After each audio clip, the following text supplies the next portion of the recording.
el dueño de cada burro usó un método distinto para que su burro ganara la carrera.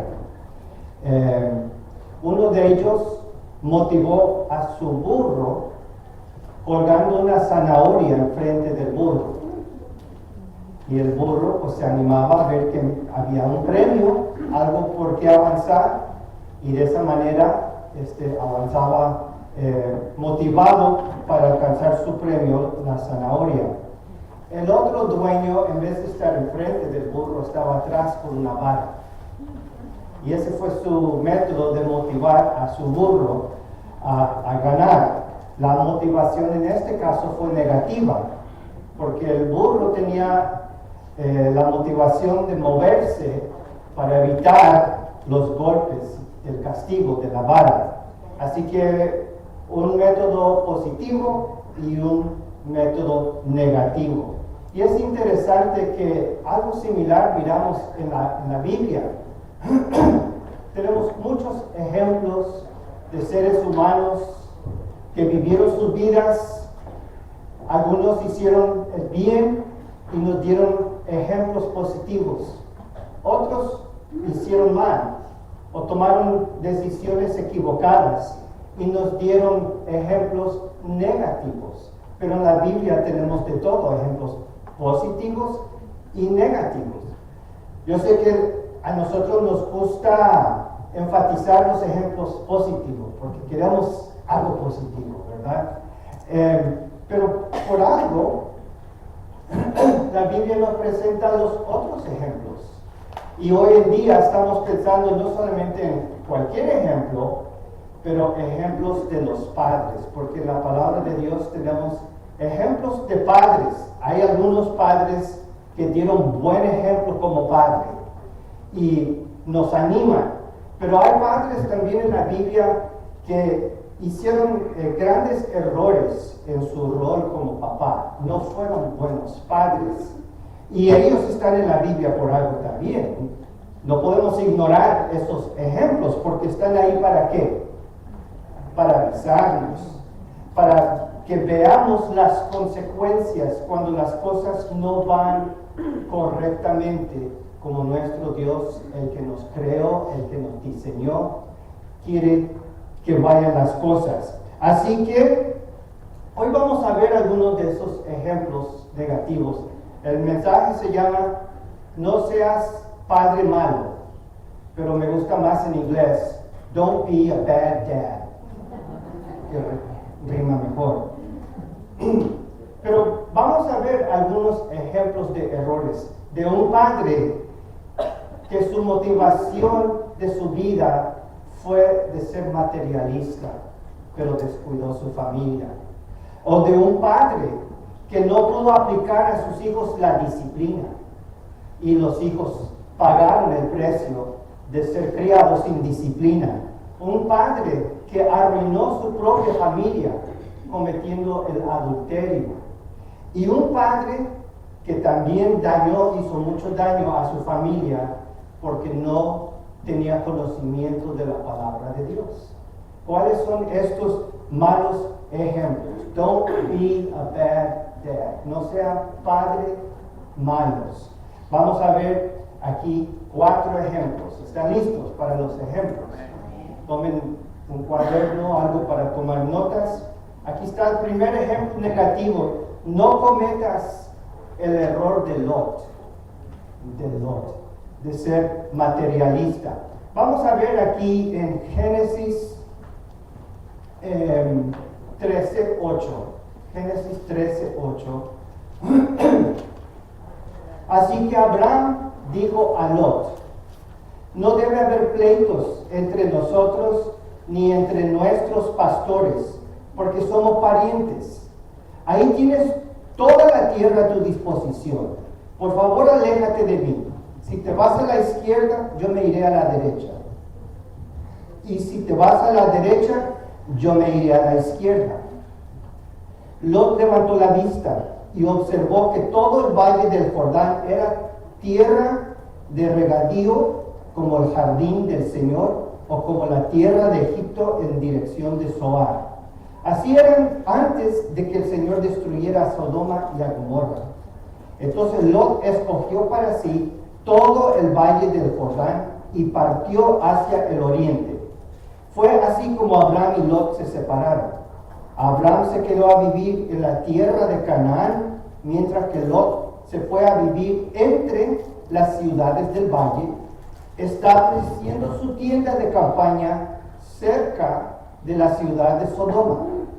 Los habitantes de Sodoma eran malvados y cometían muy graves pecados contra el Señor. Entonces, cuando leemos esta historia, la manera que se separaron estos dos hombres, Abraham y su sobrino Lot, también van incluidos en esas decisiones las familias, porque tanto Abraham como Lot tenían esposas y Lot también tenía hijas. Así que hay que pensar que las decisiones de ellos impactaron de gran manera su familia, toda la familia. Y es por algo que aquí la Escritura nos junta dos cosas. Primeramente, que Lot tomó la decisión de vivir cerca de Sodoma. ¿Por qué? Porque él tenía mucho ganado y había abundancia de agua, abundancia de riqueza, abundancia de pastos. Esto fue antes que la destrucción de la ciudad y fue un lugar de mucha prosperidad. Así que esa fue la base de su decisión de llevar a su esposa y de llevar sus dos hijas a vivir cerca de Sodoma. Ahora no está en Sodoma, está cerca de Sodoma. Pero conecta la Escritura otro pensamiento junto con ese pensamiento al siguiente verso, cuando dice: los habitantes de Sodoma eran malvados. Y fíjense que puede ser una decisión que impacta mucho la familia, el lugar donde escogemos vivir. Yo recuerdo cuando mis hijos eran pequeños, vivíamos cerca de Los Ángeles, en California. Y estaban creciendo y ya estaban entrando a la escuela, que la escuela donde iban se llamaba Tumbleweed.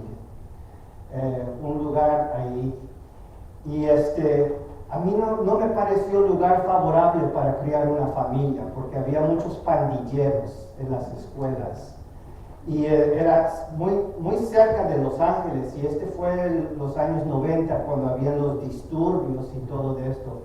Así que busqué manera de salir, tomando eso como una parte muy importante de la decisión. Tenemos hijos pequeños y no queremos verlos ahí. En ese tiempo, los 90, tenían los pantalones muy abajo. No sé si ustedes recuerdan. No sé si todavía existe o no, pero no lo veía muy favorable.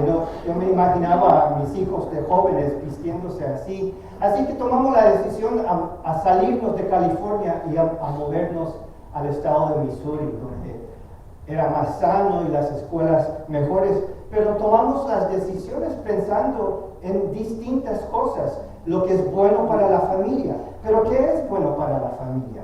Es mejor para la familia que tengan una casa bonita, que tengan prestigio, que tengan vecinos de prestigio, que tengan buenos juguetes y membresías en los mejores clubes, o es mejor para la familia su condición espiritual, especialmente para los pequeños. A veces los padres piensan más en su bienestar material al costo de su propia familia. Creen que la familia necesita de estas cosas de lujo para que estén felices. Y un comentarista dice: la decisión de Lot yuxtapone la prosperidad visible con un peligro moral conocido. Lot sabía esto. Él sabía que esto era un factor para su familia. Por eso no tomó la decisión de vivir en Sodoma, sino cerca de Sodoma. Un resumen que encontré del internet da los factores que motivaron a Lot. Primeramente, la prosperidad agrícola, porque recuerden que Lot tenía mucho ganado, por eso tenía que separarse de Abraham. La llanura de Jordán ofrecía condiciones ideales para su numeroso ganado, con agua abundante y pastizales frondosos. Y otra cosa, la oportunidad comercial. Sodoma se encontraba en una importante ruta comercial, lo que brindaba acceso a mercados, mano de obra e instalaciones de almacenamiento de los que carecía la vida nómada. O es decir, que hay mucha oportunidad para ganar dinero, para vivir bien. Pero pues, empezamos a ver que la familia de Lot empezó a decaer de manera gradual. No fue de un día para otro día. En Génesis 13:12 dice, Lot se fue a vivir entre las ciudades del valle, estableciendo su tienda de campaña cerca de la ciudad de Sodoma. Porque no fue directamente a Sodoma, porque el siguiente verso dice, pero los habitantes de Sodoma eran malvados. Y él no quiso eso, pero en el siguiente capítulo, Génesis 14, y como Lot, el sobrino de Abraham, habitaba en Sodoma, también se lo llevaron a él junto con todas sus posesiones. Ya está habitando en la ciudad. Y en Génesis 19, 5 capítulos después, caía la tarde cuando los dos ángeles llegaron a Sodoma. Lot estaba sentado a la entrada de la ciudad. ¿Cuál es sentarse en la entrada, en la puerta de entrada de la ciudad? Es el lugar reservado para quienes, para los líderes, para los líderes de la ciudad. Así que miramos que primero llega Lot muy distanciado, solamente mirando, pero después se acostumbra y se acerca, y después compra una casa dentro de Sodoma, y no tarda mucho que es uno de los líderes de la ciudad, participando en todo como si fuera de ahí. Lot y su familia ahora son sodomitas, se identifican con la ciudad, lo cual indica que Lot al principio reconoció el peligro moral para su familia, para su esposa, para sus hijas, y guardaba su distancia, pero gradualmente Lot iba perdiendo su temor y aceptando los cambios en su familia. ¿Por qué? Porque sus negocios estaban bien, porque el ganado se multiplicaba y tenía acceso a otros mercados. Les dio a su familia todo lo mejor, prestigio, amistades, juguetes. Pero ¿en qué quedó Lot? ¿En qué quedó más bien su familia? ¿Cómo es Lot como padre? Bueno, ustedes conocen la historia, no tengo tiempo para leerlo todo, pero llegaron dos ángeles a visitar con Lot ahí a la puerta, y Lot les ofreció hospedaje a los ángeles, pero los hombres de la ciudad eran ¿qué? Homosexuales, que acosaron la casa y querían a fuerzas entrar para abusar a estos dos hombres visitantes que llegaron a la ciudad. Ahora sabemos que los dos hombres visitantes realmente ¿quiénes son? Son ángeles, ¿verdad? No son seres humanos. ¿Y qué hace Lot?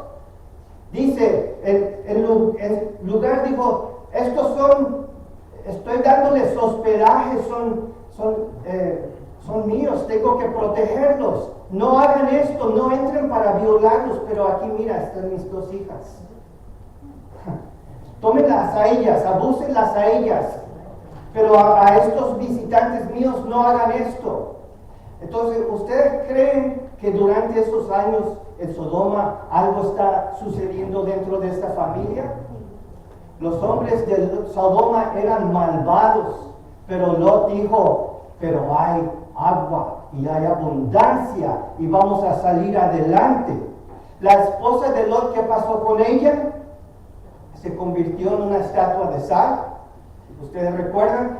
Porque los ángeles dijeron que tenían que huir y dijo los ángeles, y no miren atrás, ¿Y por qué ella miró atrás? Porque estaba triste de dejar su vida. Todo lo que ella luchó para tener su piscina y su membresía en los clubs y las tiendas y todo lo bonito que había ofrecido Sodoma, y se quedó como estatua de sal por desobedecer a los ángeles. Y Lot trató de convencer a los comprometidos de las hijas. Las dos hijas tenían hombres con quienes estaban comprometidos, se iban a casar con ellos, pero ellos se rieron nada más de Lot y no creyeron y perecieron en la destrucción. Y Lot escapó con sus hijas, pero ¿qué hicieron después ellas? Cada noche una emborrachó a su papá, se acostó con él para tener un hijo de él. Qué cosas tan raras, ¿verdad? ¿Qué pasó con la familia de Lot en Sodoma? Lot perdió todo. Perdió su esposa, perdió la relación con sus hijas, perdió su casa, perdió lo material también. Todo lo perdió y se quedó solamente con su vida. ¿Y por qué se quedó con la vida? Por la gracia de Dios. Porque Abraham oró por él y le dijo: Dios, no destruyas a la ciudad por algunas personas que están ahí. Así que primeramente me dirijo a los padres. Ustedes son los líderes del hogar. Que no sea el éxito financiero la prioridad de su familia. Eso no es lo más importante. Hay muchos peligros hoy. Hay que hacer más que ganar buen dinero y que tengan buenos teléfonos y que tengan buenos carros, porque hay redes sociales, hay gente malvada, está el internet y gente pagana por todo lado. O sea, lo que estoy diciendo es, Sodoma nos rodea, y como padres tenemos que vigilar y conocer bien el estado espiritual de primeramente nosotros y de nuestra familia, de nuestros hijos, de nuestra esposa. No te duermas, papá. Lot es el ejemplo de un padre que dio prioridad a las cosas equivocadas y perdió su familia y perdió todo lo demás también. No cometas el error de Lot. Malo papá, mal padre, bad dad, por ser materialista. Okay. Número 2, segundo ejemplo, negativo. No cometas el error de Elí, la falta de disciplina. El error de Elí. ¿Quién es Elí? Ahora a veces encontramos los malos padres donde no esperamos. Pensamos que los malos padres son los que no tienen dinero y que roban y viven en esas partes donde hay mucho crimen. Pero Elí es el sumo sacerdote de Israel, el sumo sacerdote. Él está encargado espiritualmente de las 12 tribus de Israel. Es el hombre que entra una vez por año en el lugar santísimo de la tienda de reunión para pronunciar el nombre de Yahweh y rociar la sangre sobre la tapa del arca de pacto que se llama el propiciatorio, el sumo sacerdote. Los sacerdotes son los encargados de enseñar la ley de Moisés, las cosas espirituales a todo el pueblo de Israel. Y él es el sumo sacerdote. Podríamos suponer que el hogar del sumo sacerdote sería un hogar sagrado, distinto, especial, donde Dios es honrado. Entonces abrimos la palabra de Dios a 1 de Samuel 2:12 y nos da un shock, una sorpresa.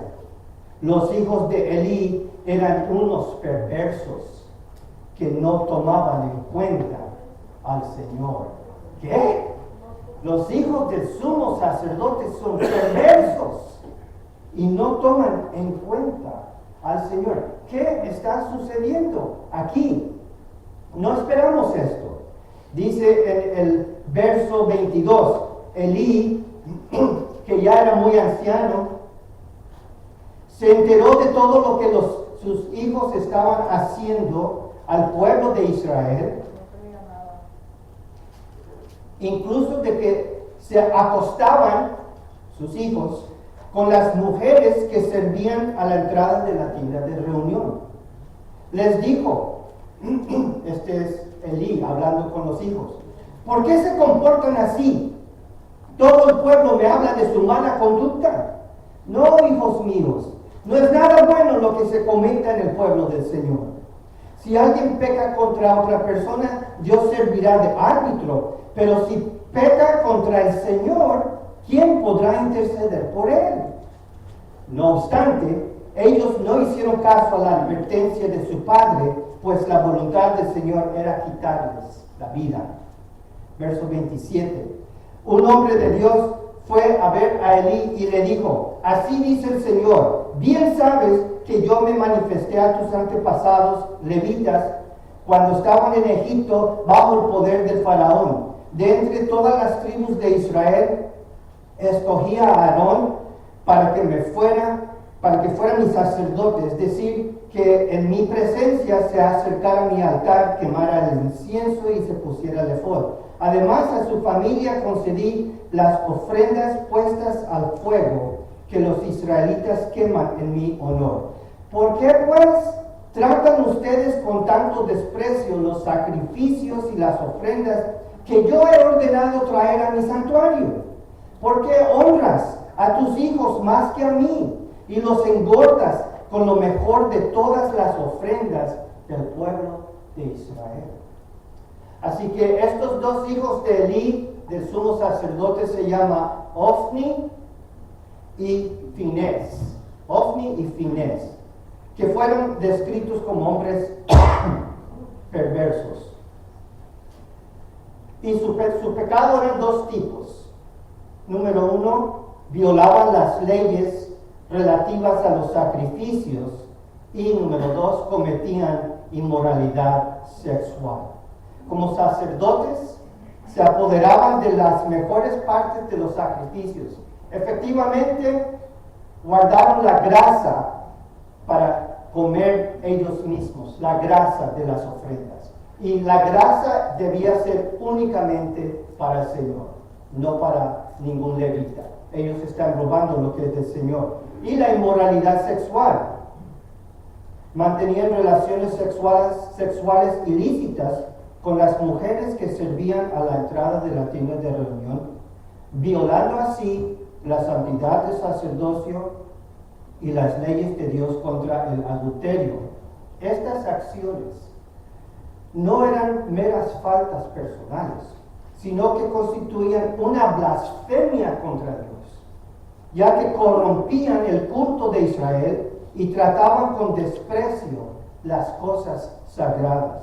En consecuencia, Dios dictó sentencia de que morirían el mismo día.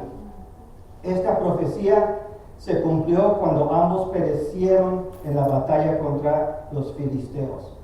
Y escuchen que el profeta que habló con Elí como si él fuera el culpable. No los hijos, es Elí el culpable. Y el profeta le dijo que tú estás honrando a tus hijos más que a Dios y los engordas con lo mejor de las ofrendas del pueblo. Y algo que sabemos de Elí, también es anciano y ¿qué más? Es bien inflado, mucha inflación. Viene el profeta y le reclama, le da este reclamo y le habla el profeta. ¿Y cuál es la reacción de Elí? Palabras.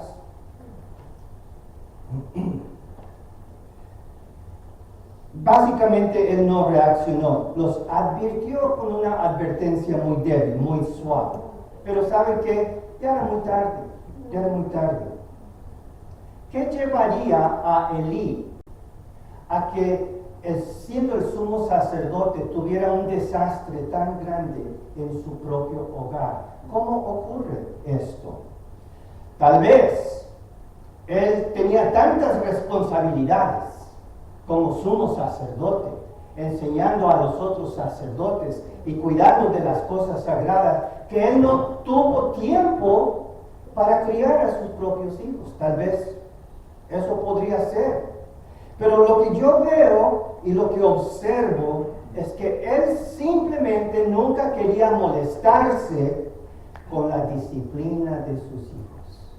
No quería involucrarse, no quería meterse, no quería ensuciar sus manos. Quería vivir una vida cómoda y apacible y no quería disciplinarlos. Un experto dice, el problema con Elí parece ser su falta de firmeza a su actitud contradictoria. Por un lado, no aprobaba las acciones de sus hijos y llegó a reprenderlos. Por otro lado, sin embargo, participaba en sus transgresiones al comer de la carne que obtenían ellos ilegalmente. Por eso está bien gordo, porque también come de lo que traen de las ofrendas. Se apoderaban de la carne por la fuerza, y no solo de las partes de las ofrendas que correspondían a los sacerdotes, sino a cualquier parte que desearan. Además, asaban la carne conservando la grasa, a pesar de saber que toda la grasa pertenece a Dios. Como resultado, tanto Elí como sus hijos se engordaron con los sacrificios destinados a Dios. Él los está reclamando por lo que hacen, pero él está participando en lo mismo. Entonces, por eso su reclamo, su advertencia es tan débil. Y otro resumen dice, los hijos de Elí, Ofni y Finés se desviaron del buen camino principalmente porque Elí no frenó su pecado. A pesar de conocer su conducta atroz, aunque Elí los reprendió verbalmente, careció de la determinación para imponer consecuencias. De este modo terminó facilitando la corrupción de ellos, con tal de preservar la armonía familiar y su propia comodidad. Entonces dicen que fueron las faltas de Elí como papá, un liderazgo permisivo. Elí adoptó un estilo de crianza caracterizado por una gran receptividad, pero escasas exigencias, ofreciendo palabras sin disciplina ni límites, complicidad, prioridades desordenadas. Dios juzgó a Elí por honrar a sus hijos más que a él, lo que indica que Elí valoraba las relaciones personales y la comodidad por encima de defender la santidad de Dios. Y la falta de formación temprana.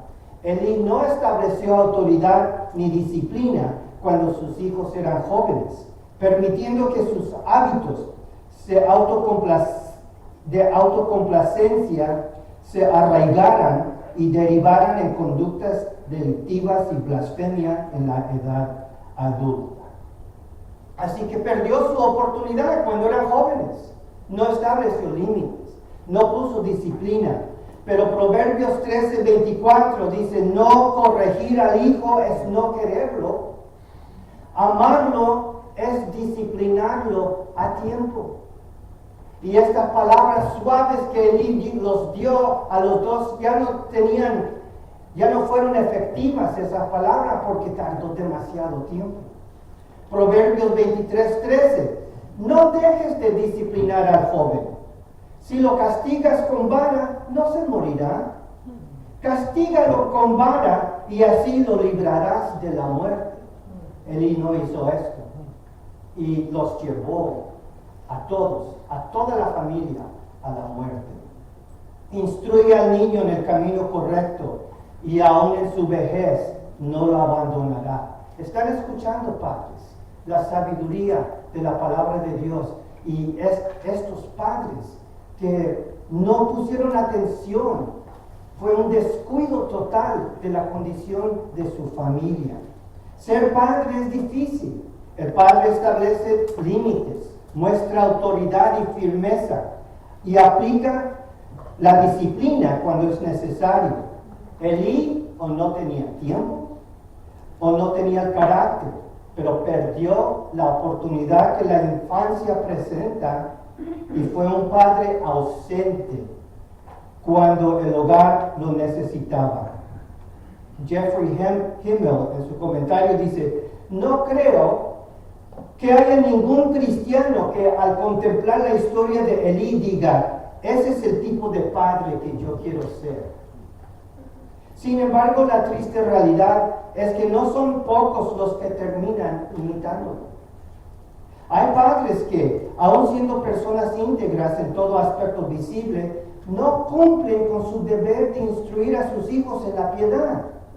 Algunos están tan ocupados con otras cosas, incluso con actividades buenas, que descuidan el tiempo, el esfuerzo constante, el sacrificio personal que son fundamentales para la crianza de sus hijos. En ocasiones, ancianos, diáconos y predicadores han fallado en su papel de padres al dedicar tanto tiempo y energía a sus funciones de la iglesia que no les quedaba nada para atender sus responsabilidades familiares, igualmente importantes. Por tanto, en aquella famosa noche que Dios habló al nuevo profeta Samuel, siendo él niño, Dios le dijo: ese día llevaré a cabo todo lo que he anunciado de principio a fin en contra de Elí y su familia. Ya le dije, por la maldad de sus hijos, he condenado a la familia para siempre. Él sabía que estaban blasfemando contra Dios y sin embargo no los refrenó. Por lo tanto, hago este juramento en contra de su familia: ningún sacrificio ni ofrenda podrá lograr jamás el perdón del pecado de la familia de Elí. Wow. Padres son responsables por sus hijos, aun cuando sean adultos. No sean débiles como lo fue Elí, no sean descuidados como Elí. Amen a sus hijos y corríjanlos cuando sea necesario. No cometas el error de Elí, la falta de disciplina. Número 3. Tercer bad dad. No cometas el error de David, el adulterio. Decimos: wow, ¿cómo es posible? ¿David también está en la lista de los malos padres? Tú dices David, el autor del Salmo 23 y de tantos salmos tan bonitos. David, el ungido por Dios para ser el rey, el héroe de Israel que mató a Goliat. ¿Cómo puede fracasar en su hogar un hombre tan espiritual como David? Bueno, la historia de David en su fracaso familiar es como una mezcla de Lot y de Elí, pero con algo nuevo, lo cual es el adulterio. Hay momentos tristes en la familia de David. Aquí hay un ejemplo, segunda de Samuel 13. Pasado algún tiempo, sucedió lo siguiente. Absalón, hijo de David, tenía una hermana muy bella que se llamaba Tamar. Y Amnón, otro hijo de David, se enamoró de ella. Pero como Tamar era virgen, Amnón se enfermó de angustia al pensar que sería muy difícil llevar a cabo sus intenciones con su hermana. En el verso 10, ella tomó las tortas que había preparado y se las llevó a su hermano Amnón a la habitación, pero cuando se acercó para darle a comer, él la agarró por la fuerza y dijo: ven, hermana mía, acuéstate conmigo. Pero ella exclamó: no, hermano mío, no me fuerces, que esto no se hace en Israel. No cometas esta infamia. ¿A dónde iría yo con mi vergüenza? ¿Y qué sería de ti? Serías visto en Israel como un depravado. Yo te ruego que hables con el rey. Con toda seguridad no se opondrá a que yo sea tu esposa. Pero Amnón no hizo caso, sino que aprovechándose de su fuerza, se acostó con ella y la violó. pero el odio que sintió por ella después de violarla fue mayor que el amor que antes había tenido. Así que dijo, levántate y vete. Entonces, verso 20, su hermano Absalón dijo, así que tu hermano Amnón ha estado contigo. Pues bien, hermana mía, cálmate y no digas nada. Toma en cuenta que es tu hermana. Desolada, Tamar se quedó a vivir en casa de su hermano Absalón. El rey David, al enterarse de todo lo que había pasado, se enfureció. Absalón, por su parte, no le dirigía la palabra a Amnón, pues lo odiaba por haber violado a su hermana Tamar. ¿Qué cosas están sucediendo en la familia del rey? De un hombre tan espiritual. Alguien observó la reacción de David es de ira, pero no toma ninguna medida para castigar un acto delictivo. De hecho, algunas versiones antiguas del texto añaden al versículo 21 una frase que bien podría haber formado parte del original, pero que fue omitida por un copista del texto masorético, que dice, pero no reprimió los excesos de su hijo Amnón, lo favorecía por ser su primogénito. Aquí está el detalle. Amnón es el mayor. Siendo el mayor, ¿qué es? Es el príncipe, el futuro rey, el que va a heredar el trono después de David. Así que él es el que está siendo preparado. ¿Y quién es Absalón? Es el que sigue después de Amnón. Amnón es número 1, Absalón es número 2. No solamente se trata de todo esto, sino también la guerra civil dentro de la familia por quién va a ser el siguiente rey.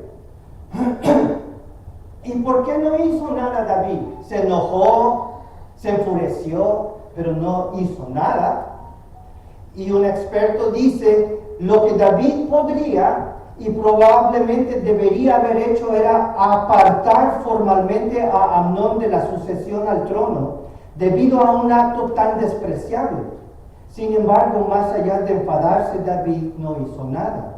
Lamentablemente, ha perdido la autoridad moral que poseía como el rey justo que ama a Yahweh. ¿Cómo puede juzgar a su propio hijo por pecados sexuales sin juzgarse a sí mismo? Cuando los padres pierden el liderazgo moral de sus familias, sus hijos carecen tanto de un modelo de conducta coherente como de una figura de autoridad que guíe sus propias acciones. Eso es lo que pasa, es que David sabía que él era culpable de pecado sexual y había perdido la autoridad de su familia y no sintió que podría juzgar el pecado de su hijo mayor. Y nos dice, Satanás quiere hacernos creer que las relaciones sexuales ilícitas entre adultos que consienten no son asuntos de nadie más que de ellos mismos. Eso es mentira.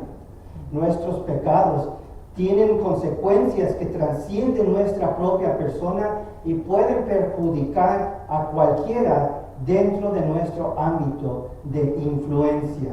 En el ámbito familiar, las conductas sexuales indebidas destruyen hogares, generan pobreza y arruinan la vida de los hijos. Y eso fue lo que está pasando. Así que David no hizo nada y sabemos que lo que pasó, Absalón se quedó 2 años echando humo de rabia, tramando su venganza para vengarse de lo que Adonía hizo con su hermano. Y después de 2 años llegó el momento y Absalón levantó la mano y mató a su hermano Amnón. Un hermano matando al otro, después de que un hermano abusó de su hermano. Y luego sabemos que Absalón levantó una rebelión y él también fue asesinado cuando levantó la mano contra su padre, contra el reino de su padre. Y esto no fue el final, porque después de la muerte de David, Salomón mató a su hermano Adonías para asegurarse de su trono. Se están matando dentro de ellos mismos. Y aquí está el asunto. El plan de Dios para una familia es un hombre y una mujer por toda la vida. Ese es el plan ideal de Dios. Pero David tuvo 8 esposas. Bueno, son 8 de las que sabemos. Porque dice en Jerusalén, según Samuel 5, David tomó más esposas y concubinas. Y algunos expertos calculan que él tenía hasta 18 mujeres. Y esa fue la debilidad de David. Como Lot buscaba la riqueza, David buscaba mujeres. Y Deuteronomio 17:17 decía: el rey no tomará para sí muchas mujeres, no sea que se extravíe de su corazón, tampoco acumulará enormes cantidades de oro y plata. El propio adulterio de David con Betsabé y el asesinato de su esposa, de ella Urías, crearon un ambiente familiar tóxico. Algunos comentaristas sostienen que el pecado le cegó a David y lo incapacitó para corregir la conducta de sus hijos mientras él mismo incurría en graves faltas morales. Sus matrimonios polígamos y su evidente favoritismo sembraron rivalidad y amargura entre sus hijos, contribuyendo a la futura división del reino. En última instancia, la permisividad de David y su falta de firmeza para establecer límites morales convirtieron su hogar en un escenario de inmoralidad, asesinato y guerra civil, lo que demuestra que su grandeza como rey no se tradujo en sabiduría en su papel de padre. No cometas el error de David arruinando tu familia con el adulterio. Y tenemos un ejemplo más para terminar. No cometas el error de Giel, obstinado o ignorante. Giel. ¿Conocen a Giel? ¿Han escuchado de Giel? Estos otros son famosos, ¿verdad? Lot, Elí, David, pero Giel. ¿Quién es Giel? Lo encontramos en Primera de Reyes 16:34. Un solo verso, pero es interesante el verso. Primera de Reyes 16:34. En tiempos de Acab, Giel de Betel reconstruyó Jericó. Echó los cimientos a costa de la vida de Abirán, su hijo mayor, y puso las puertas al precio de la vida de Segub, su hijo menor, según la palabra que el Señor había dado a conocer por medio de Josué, hijo de Nun. Ese es Giel de Betel. Terminaron muertos 2 de sus hijos, el hijo mayor y el hijo menor. Ahora, ¿cuál es el contexto? 500 años antes de Giel, Josué, quien dirigió las tropas de Israel, y Dios lo usó en la victoria sobre Jericó. Ustedes recuerdan de los muros y dieron vueltas 7 días y el 7º día dieron 7 vueltas y tocaron las trompetas y los muros cayeron y ellos destruyeron la ciudad. Y Dios había dicho: todo de esta ciudad es mío. No se queda nadie con nada de despojos, todo es mío. Toda vida y todas las cosas de esta ciudad dentro de los muros me pertenece a mí. Y en ese tiempo, Josué 6:26, Josué hizo este juramento: maldito sea la presencia del Señor el que se atreva a reconstruir esta ciudad, que eche los cimientos a costa de la vida de su hijo mayor, que ponga las puertas a costa de la vida de su hijo menor. Josué 6:26. Así que como Jericó había sido una ciudad pagana, dedicada a los ídolos falsos, y la destrucción fue completa, Josué quería dejar para futuras generaciones las ruinas, los escombros, que la ciudad no fuera reconstruida. Pero si alguien se atreviera a intentar la reconstrucción, lo lograría al costo de su hijo mayor y de su hijo menor. Entonces, con esta profecía que Josué dio 500 años antes, ¿cuál sería la motivación que llevó a Giel de Betel a intentar la reconstrucción de Jericó y poner a prueba el aviso de la palabra de Dios? Bueno, dice en Primera de Reyes que esto ocurrió en tiempos de Acab. ¿Cómo fue Acab como rey? Es el que se casó con esa bella mujer, Jezabel. No tan bella. Y ellos introdujeron a Israel el culto de Baal. Entonces en esos tiempos había una gran competición, porque el ídolo Baal supuestamente era el dios de la tormenta y de la lluvia. Y estaba en competición con el Dios de Israel, que es el Dios de todo. Y ustedes recuerdan esos tiempos, que son los tiempos de los profetas Elías y Eliseo. Entonces, ¿qué de Giel? Hay dos posibilidades. Primeramente, tal vez Giel fue ignorante de la escritura, no sabía. Nunca levantó para leer el libro de Josué, no sabía el pasado. Tal vez fue la ignorancia, lo cual nunca es bueno. Una vez en una iglesia, el pastor preguntó a un diácono: ¿qué sucede en nuestra iglesia? ¿Es la ignorancia o la apatía? Y el diácono contestó: no sé, no me importa.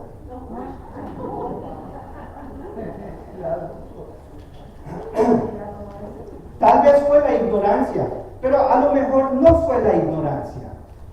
Tal vez Giel era seguidor de Baal y quería demostrar que Baal es quien tiene el poder, y él no va a confiar en la superstición de ese Josué y de ese Yahweh, porque Baal es el que manda la tormenta, que controla la lluvia. Y él de Betel reconstruyó Jericó durante el reinado del rey Acab, impulsado principalmente por la ambición económica y la estrategia geopolítica. Motivos económicos y estratégicos. Jericó controlaba un corredor comercial vital que conectaba el valle de Jordán con las tierras altas centrales. Es probable que el proyecto contara con el respaldo financiero y el apoyo político del rey Acab, cuyas políticas expansionistas fomentaban la construcción de ciudades. O la reconstrucción de la ciudad constituía un desafío simbólico a Yahweh, bajo la influencia de Jezabel y el fomento del culto a Baal. Las acciones de Giel representan un menosprecio deliberado hacia la antigua maldición pronunciada por Josué. Bueno, o ignorante o obstinado, Giel emprendió la reconstrucción de volver a poner los cimientos de Jericó, y tan solo terminó de establecer los cimientos de Jericó. ¿Y qué sucede? Murió su hijo mayor, Abirán. Entonces, para mí, ese es el momento de decir: tal vez esa profecía tiene algo que ver. Ahora, si continúo y pongo las puertas, va a morir mi hijo menor. Pero en vez de detenerse o pensarlo bien o temerle a Dios, él no pausó la reconstrucción, siguió reconstruyendo. Y en cuanto termina la reconstrucción y termina de poner las puertas de la ciudad, ¿qué sucede? Muere el hijo menor. Y esto nos enseña: cuando uno está decidido y establecido en su rebeldía, no hay lógica. Es una locura total. Tal vez lo convencieron que Baal todavía tenía el poder de cuidar a su hijo menor, Segú. Entonces, Giel alcanzó éxito, se hizo poderoso, rico, famoso, pero nada puede comparar con el dolor de perder 2 hijos por su locura. Y él reconstruyó Jericó en un ambiente de rebelión espiritual impulsado por la ambición económica, por una política centrada en Baal. Ya fuera por ignorancia o por desafíos deliberados, su proyecto chocó con una maldición profética que seguía vigente. No cometas el error de Giel de ser obstinado o ignorante de la escritura y las profecías de Dios. Bueno, vamos a llevar esto a cerrar. Después de estos malos ejemplos, el fundador de Focus in the Family contaba esta historia de una empresa de tarjetas de felicitación. Decidió ofrecer tarjetas gratuitas para el Día de la Madre a los reclusos de una prisión. La respuesta fue asombrosa, con largas filas para conseguir las tarjetas para las madres. Al mes siguiente, cuando llegó el Día del Padre, la empresa decidió hacer lo mismo. Sin embargo, en esta ocasión, ni un solo recluso aceptó la oferta. ¿Cuántos de esos hombres habrían podido evitar la cárcel si hubieran tenido una relación sólida con su padre? ¿Cuánto más prósperos podrían ser nuestra gente, nuestras familias y nuestra nación si más hombres asumieran la responsabilidad de amar y guiar a sus familias? Bueno, vimos el ejemplo de 4 malos padres. Bad dads. Lot, el materialista. Elí, que no aplicó la disciplina. David, que cometió el adulterio. Y Giel, o ignorante o obstinado. Pero, ¿qué les parece que terminemos el mensaje con un ejemplo positivo? ¿Les parece? Después de todo esto deprimiente, veamos a nuestro Dios. Amén. Que nos enseña cómo Dios es como Padre. Y veamos a Él. Él es la fuente de nuestras vidas. Él nos disciplina con amor. Él provee de todas nuestras necesidades. Él nos regala de su sabiduría y siempre nos recibe cuando volvemos arrepentidos a Él. Padres, reciban los avisos de estos padres equivocados y seamos padres imitando mejor a nuestro Padre Celestial. Gracias, Dios le bendiga.